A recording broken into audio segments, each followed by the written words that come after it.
Hello everyone, फिर से आप लोगों के सामने हाजिर हो गया हूँ ये क्राइम के घटना को लेकर। आज जिस क्राइम के घटना को सुनाने जा रहा हूँ, इस घटना में होता यूँ है, एक 30 साल की लड़की, शादी नहीं हुई थी। वो लड़की जो है 11 दिसंबर को अपने ही घर के छत पर वो जाती है। जाने के बाद अपने ऊपर केरोसिन डालते हैं और आग लगा लेती है, यानी वो जिंदा जल के मर जाती है।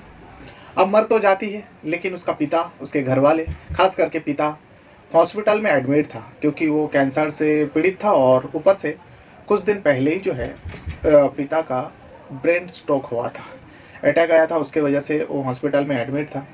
लेकिन लड़की ने ये कदम उठा लिया। उसके बाद पिता आते हैं।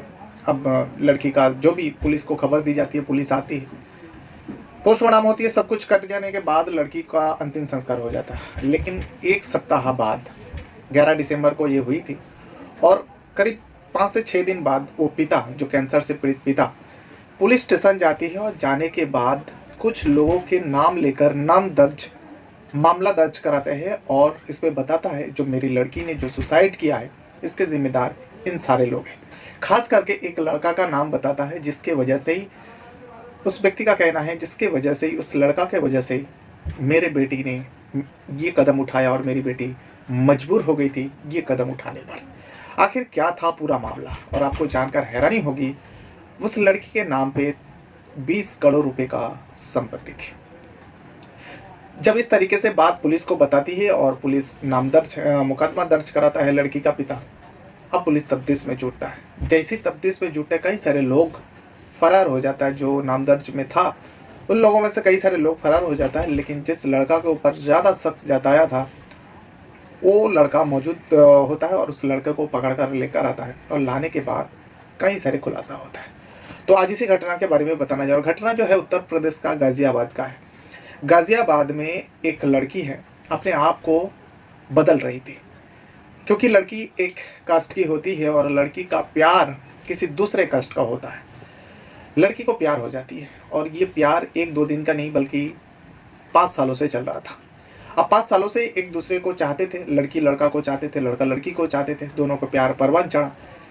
अब जब परवान चढ़ा, क्योंकि दूसरा कास्ट होने की वजह से दोनों के परिवार मानने को तैयार नहीं था। लड़का का परिवार तो खैर बोल दिया था, जो लड़का को अगर पसंद है, लड़का उसके साथ खुश रहना चाहता है, तो हम क्यों रुकावट बने, ठीक है। लेकिन लड़की के परिवार किसी भी कीमत पर इस रिश्ते को मानने को तैयार नहीं था। लेकिन लड़का का परिवार शर्त था, जो अगर उस लड़की को हमारे घर के बहू बनाओगे तो उसे अपना धर्म चेंज करना पड़े। अब लड़का जो था मुस्लिम था, जिस वजह से सबसे पहले तो इन दोनों का प्यार जब परवान चढ़ा, दोनों ने काफ़ी टाइम से मिलना जुलना शुरू किया था, इधर उधर मिलता था, और सारे दोस्त लोगों को भी पता था।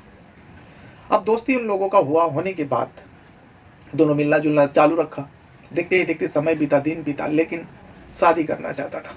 जब भी शादी की बात होता, लड़का टाल देते थे, जो तुम्हारे परिवार माना नहीं, और हम लोग भागकर शादी नहीं कर सकते, अगर भागकर शादी करेंगे बाद में जाकर मुसीबत होगा, यही सब कहकर दिन जा रहा था। लेकिन इसके बीच वो लड़का कई मर्तबा लड़की के साथ जो एक पति पत्नी वाला जो रिश्ता होता है, वो सारे रिश्ता निभाया था, यानी उसके साथ शारीरिक जो संबंध होता है वो भी बनाया करता था।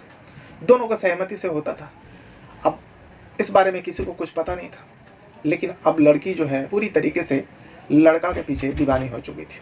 अब वो लड़की चाहती थी जल्द से जल्द वो लड़का के घर जाए और लड़का के करीब हो जाए। वो लड़की चाहती थी जो जल्द से जल्द मैं जिसे प्यार करती हूँ वो मुझे अपना ले और मुझसे शादी कर ले। लेकिन ये इतना आसान नहीं था। लड़की को पता भी नहीं था जो लड़का उसे फंसा रहा है, उसका इस्तेमाल कर रहा है। लड़की तो अपने दिलो जान से उसे प्यार करने लगी थी, लेकिन लड़का का मन में ऐसा कुछ नहीं था। दरअसल होता यूँ है, 11 दिसंबर को वो लड़की जब आग लगा लेती है, तब जाकर पूरे मामले का तफ्तीश होता है। और होने के बाद लड़की का जो पिता है वो आरोप लगाता है, जो मेरे बेटी को मारने के पीछे इन सारे लोगों का हाथ है। एक लड़का का नाम बताया, नाम होता है फराज के भाई, और फराज के माँ, फराज के बहन, यानी उनके पूरा परिवार के ऊपर इल्ज़ाम लगाता है। मामला दर्ज कराता है। जब मामला दर्ज होता है तो पुलिस उनके घर तक जाता है। जाने के बाद पता चलता है सारे लोग तो फरार है, लेकिन फराज मिल जाता है। अब फराज मिल जाता है, फराज को हिरासत में ले लेता है, और बाकी लोगों को तलाशने के लिए फराज के जो रिश्तेदार हैं उन लोगों के घर घर में भी जा रहे हैं, पुलिस दबिश दे रहे, जो कहाँ छुप के रह सकता है यहाँ, क्योंकि यहाँ पर एक लड़की की मौत हो गई। अब फराज को जब पकड़ता है, फराज से पूछताछ करता है। लड़की का पिता का आरोप है जो मेरे बेटी को इन लोगों ने पूरी तरीके से बदल दिया था। मेरी बेटी जो है उन लोगों को धर्म को अपना लिया था और ये मैंने अपनी आंखों से देखा, क्योंकि हम लोग नहीं चाहते थे जो मेरी बेटी का शादी उस घर में हो। अब क्यों ना हो, क्योंकि एक दूसरे को प्यार करते थे, कास्ट अलग था और लड़की का परिवार कभी नहीं चाहता था जो मेरी बेटी एक मुस्लिम लड़का से शादी करे। तो एक दिन होता ही हुए लड़की का पिता को अचानक ब्रेन स्ट्रोक हो जाता है, यानी अटैक आता है और गिर पड़ते अपने ही घर। क्यों गिर पड़ते हैं? क्योंकि लड़की अपने कमरे में थी और पिता की नज़र अपने लड़की के ऊपर पड़ता है। लड़की के ऊपर जब पड़ता है तो देखता है कि उनका लड़की जो है नमाज पढ़ रही थी। तब लड़की का पिता को एकदम से झटका लगता है और सीधा वो गिर पड़ता है। भागा भागा उसे हॉस्पिटल ले जाया जाता है, लेकिन उनका जान बच जाती है। लेकिन पहले से ही वो लड़की का पिता जो है कैंसर से पीड़ित था। अब उसके बाद ब्रेन अटैक आया और उसके बाद आईसीयू में भर्ती करवाया गया। पैसा का कोई कमी नहीं था। आप इसी से अंदाजा लगा सकते हो, जिस लड़की ने सुसाइड किया उसके नाम पर भी 20 करोड़ रुपए पिता ने कर रखा था। तो फिर आज समझ सकते हो कितना पैसा वाला हो सकता है ये लोग। अब आईसीयू में भर्ती था। इस बीच उस फराज को भी पता चला, जो मैं जिसे प्यार करता हूँ, मेरे होने वाला ससुर, वो हॉस्पिटल में एडमिट है। लड़की से बात हुई, लड़की ने कहा मौका अच्छा है, तुम जाकर मेरे पिता को समझाओ। फराज जो है उस लड़की का बात सुनकर जहाँ पर जिस हॉस्पिटल में एडमिट था उस हॉस्पिटल में पहुँचता है। और पहुँचने के बाद, क्योंकि लड़की का पिता का कंडीशन बहुत ज़्यादा ख़राब था, उनके पास हाथ जोड़कर उनके बेटी का हाथ मांगता है, जो मैं वादा करता हूँ आपकी बेटी को, आपकी लड़की को ज़िंदगी भर खुश रखूँगा, उस पर कोई आँच नहीं आने दूंगा। ये सारी वादा कर लेता है। अब लड़की का पिता सोचता है वाकई मैं अब कब तक जीऊँगा, आखिरी वक्त पर देखो एक लड़का आया, आने के बाद ये सारे वादा कर रहे हैं और हाथ जोड़कर। तो इसीलिए लड़की का पिता के मन में ख्याल आया, वे लड़का अच्छा है, भले ही दूसरी कास्ट का है, लेकिन मेरी बेटी जिसके साथ खुश रहेगी मुझे वही मान लेना चाहिए। लड़की का पिता का दिल पिघल जाता है और लड़की का पिता जो है इस शादी को, इस रिश्ते को मानने को तैयार हो जाता है और शादी के लिए भी मान जाता है। लेकिन होता यूँ है, लड़की का जो पिता के सामने फराज एक पेपर लेकर गया था। उस पेपर में लिखा हुआ था जो मैं आपके लड़की की शादी कर रहा हूँ और ये आपकी मर्ज़ी से हो रहा है, बाद में जाकर कोई प्रॉब्लम ना हो जाए, ऐसा ना हो कोई मुकर जाए जो ज़बरदस्ती भगा कर लेकर गया। वही सारी चीज़ लिखा हुआ, लड़की भी साथ में थी, इसीलिए पिता ने भावुक होकर उस पेपर पर सिग्नेचर कर देता है।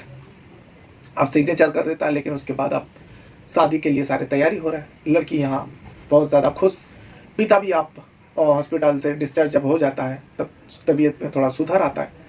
तो लड़की का पिता भी घर वापस आता है और घर आने के बाद ये सारी बात होती है जो मैं अपनी लड़की का शादी उसी लड़का से कराना चाहता हूँ जिस लड़का से वो प्यार करती है। लेकिन घर वाले खिलाफ होता है, लेकिन पिता का भी राय वही था, आखिरी इच्छा था, तो इसीलिए सारे लोग भी मान जाता है। अब जब पूरे परिवार मान जाता है तब जाकर फराज को परेशानी होने लगता, फराज को टेंशन होने, क्योंकि फराज तो शादी करना नहीं चाहता था। फराज तो बस सारे लोगों को धोखा दे रहा था, यहाँ तक कि उस लड़की को भी धोखा दे रहा था जो उसके लिए सब कुछ करने को तैयार था और सब कुछ कर चुका था। अपना धर्म भी बदल लिया था, अपने माँ बाप से झगड़ा मोड़ लिया था, फिर जाकर एंड टाइम पर पिता मानता है, लेकिन उस लड़की को भी वो धोखा दे रहा था और ये बात किसी को पता नहीं था। तब पता चलता है, तब थोड़ा थोड़ा एहसास होता है, जब फराज ने, जब ये सारी तैयारी हो चुका था, शादी का दिन करीब आ रहा था, अचानक फराज अपने प्रेमिका को फ़ोन करता है और बताता है जो शादी का दिन कुछ टालना पड़ेगा। क्यों टालना पड़ेगा? क्योंकि हमारे घर का तैयारी ठीक से हुआ नहीं और कुछ पैसे की कमी है। तो लड़की ने कहा ठीक है, कोई बात नहीं, पैसे की कमी है तो मैं दे देती हूँ। लड़की से कुछ लाख रुपए लेती है फराज। लेने के बावजूद भी वो शादी का डेट आगे पीछे करते रहा। करते करते कई दिन बीत जाता। अब लड़की को एहसास होने लगा जो ये फराज मुझे धोखा दे रहा है। इस बात पे दोनों के बीच में झगड़ा होता। जब झगड़ा होता तब फराज जो है लड़की के ऊपर ही इल्ज़ाम लगाता है जो मैं इस वजह से शादी का डेट पीछे कर रहा हूँ क्योंकि मुझे पता चला है तुम्हारा अफेयर किसी दूसरे के साथ भी चल रहा है और इसका मैं जांच पड़ताल कर रहा हूँ और मुझे ये सच्चाई पता चला है, तुम मुझे धोखे में रखी हो और तुम्हारे किसी अन्य के साथ अवैध संबंध है। अब जब इस तरीके का बात पहली बार आया तो लड़की तो बहुत रोई। लड़की को शॉक्ड लगा जी ये क्या बता रहा है, जिसके लिए मैंने सब कुछ कर दिया और उसने आज मेरे ऊपर इल्ज़ाम लगा रहा है। उसको बहुत समझाने की कोशिश किया लड़की ने फ़राज को, लेकिन फ़राज तो ये सब जानबूझकर एक नाटक के तहत उसके ऊपर इल्ज़ाम लगा रहा था। फ़राज किसी भी कीमत पर मानने को तैयार नहीं था। लेकिन इसी बीच पता चलता है पुलिस को, जब उसकी मौत हो गई वो लड़की का, जांच में ये भी पता चलता है, लड़की का पिता का आरोप है, जो मेरे बेटी को ड्रग्स का आदी बना दिया था फ़राज। इस दिशा में भी सर्च किया तो पता चला ये सच्चाई था, लड़की ड्रग्स के भी आदी हो गई थी। जब शादी का डेट आगे पीछे हो रहा था, लड़की डिप्रेशन में जा रही थी, तभी जो है तभी भी फ़राज से बातें होती थी। अभी दोनों का प्यार था, शादी भी होने वाली थी। लेकिन यहाँ पर सब कुछ बदलने के बाद वो नमाज भी अदा करती, नमाज का फ़ोटो जो है सेल्फी लेता, फ़राज को भेजता। फ़राज ये पूरा ग्रुप में से शेयर करता, अपने व्हाट्सएप ग्रुप बना के रखा था, देखो मैं जिससे शादी करने वाला हूँ दूसरा धर्म का है, लेकिन मेरे लिए सब कुछ वो कर रही है। फिर उसके बाद धीरे धीरे वो अपने दोस्तों से उस लड़की का दोस्ती कराता है और लड़की को इतना ज़्यादा टॉर्चर करते करते लड़की जब डिप्रेशन में जाने लगे, परेशान रहने लगे, तब उसको धीरे धीरे ड्रग्स का आदी बना देता है। अब ड्रग्स के अलावा उसको नींद नहीं आती थी। उस ड्रग्स की वजह से लड़की से कई सारे पैसा, कई लाख रुपए वो फ़राज ने लिया था और यही सब सिलसिला चल रहा था। लेकिन फिर अचानक 11 दिसंबर को लड़की सुसाइड कर लेती, क्योंकि जिस टाइम लड़की ने सुसाइड किया था उसका पोस्टमार्टम हुआ, उसमें ये भी पता चलता है लड़की 4 महीने का गर्भवती थी। अब जब 4 महीने का गर्भवती थी, अचानक क्या हो गया और उसके पेट में किसका बच्चा था, इसका इल्ज़ाम भी लड़की का पिता जो है फ़राज के ऊपर लगाता है। जी पहली बार नहीं है, 2021 में भी मेरी बेटी गर्भपात करा चुकी है और ये उस जो पेट में बच्चा था मेरे लड़की का, फ़राज के अलावा कोई उसका आशिक नहीं, कोई बॉयफ्रेंड नहीं है। इसी वजह से हम लोग उस लड़की को कई मर्तबा समझाने की कोशिश किया, लेकिन मेरी लड़की जो है फ़राज के पीछे दीवानी हो चुकी थी, उसकी ब्रेन वॉश कर चुके थे वो लोग, सारे लोग मिलकर, पूरा परिवार मिलकर। अब बात आती है एक लड़की दूसरे कास्ट की लड़की इस लड़के के चक्कर में आई कैसे। दरअसल होता यूँ है, लड़का जो है फ़राज वो शेयर मार्केट में काम करता है, ट्रेडिंग करने का काम करता है और लड़की का भी वही शौक थी, ट्रेडिंग करना, शेयर मार्केट में पैसा लगाना। जो इसके ज़रिए वो दोनों मुलाकात हुई थी, कॉमन फ्रेंड के जरिए मुलाकात हुई थी। और जब फ़राज को पता चला, इसी दौरान जब फ़राज को पता चला, अब बातें होती थी जो लड़की के नाम पे, तो लड़की बहुत पैसा वाली की बेटी है और लड़की के नाम पर 20 करोड़ रुपए उसके पिता ने करके रखा। बस यहीं से फ़राज के मन में लालच आया और इस लालच के चक्कर में फ़राज जो है लड़की से प्यार करने का झूठा नाटक रचा और धीरे धीरे इस प्यार को परवान चढ़ाया।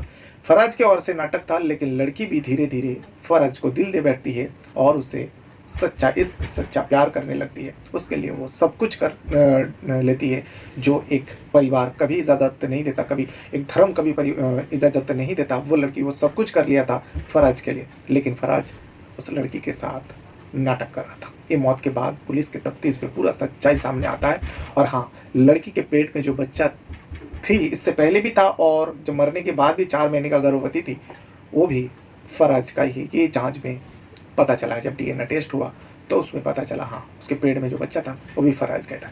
अब फ़राज के ऊपर तो कई सारे धारा लगाता है, लेकिन फ़राज के साथ साथ लड़की का पिता ने फ़राज के पूरा परिवार के ऊपर इल्ज़ाम लगाया, जो सारे लोग मिलकर मेरी बेटी का धर्म परिवर्तन तो करवा ही चुके थे और मेरी बेटी का ब्रेन वॉश भी कर चुके थे और मेरी बेटी को ड्रग्स दिया करते थे। ये भी सारे लोगों को पता है और फ़राज के कई सारे दोस्त थे जो फ़राज का साथ देता था।